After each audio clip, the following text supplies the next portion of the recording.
In 2008, when I worked at the Carlson Center, I was a Carlson Civic Fellow, and I was paired up with the Bailey Boucher House, which is sort of a halfway between a hospital and a long-term care facility for people with AIDS and other life-threatening illnesses. And what I did there, I had sort of two main jobs. On the one hand, I was an administrative assistant, so I did a lot of filing, and I helped with office tasks of that sort. And I kind of reformulated their volunteer intake process, which I'm pretty proud of. I'm pretty sure they're still using it.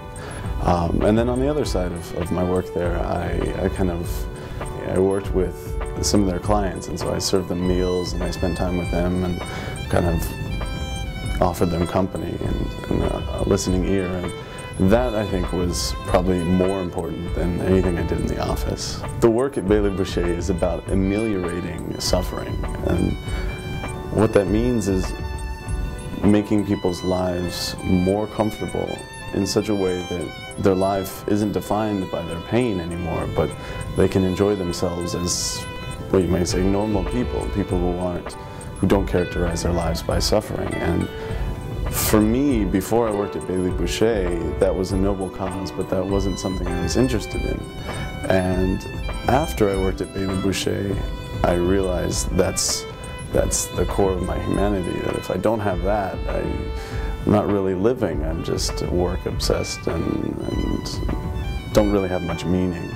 And so what Bailey Boucher gave me was a sense of meaning, to knowing what is really going to make me feel like I'm doing something with my life. What's going to make me feel like I'm worth something is not what I can accomplish on my own, but what I can give other people, what I can help others to accomplish, even if that means something as small as just having a good day in spite of a life-threatening disease. So just about every time I worked at Bailey Boucher, every one of my shifts, I would meet with a man named Bill. And he was a client at Bailey. He was nearing the ending stages of a very terminal illness, and so his mobility was compromised. And as a client at Bailey Boucher, he was probably pretty lonely. I'd say a lot of their clients are. And so I would visit him for about an hour for each of my shifts, and we'd talk.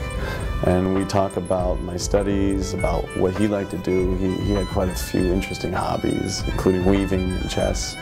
Sometimes we'd actually play chess, and he didn't always play by the rules, but we did have a good time regardless. And my time with him, I can't say there's any tangible effects. I don't have something I can put on my resume. I didn't make any extra money by working with him. I didn't help Bailey Boucher balance its checkbooks or anything like that.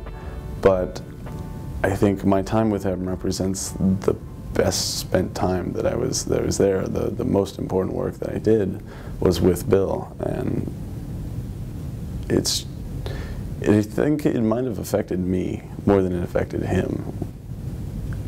As humans, we're all, in effect, isolated to some degree.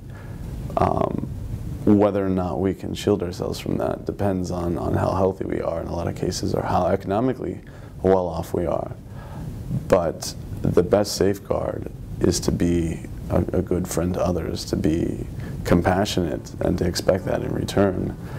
And no matter what your status is, if other people are treating you with compassion and care, you're not going to feel alone or isolated ever.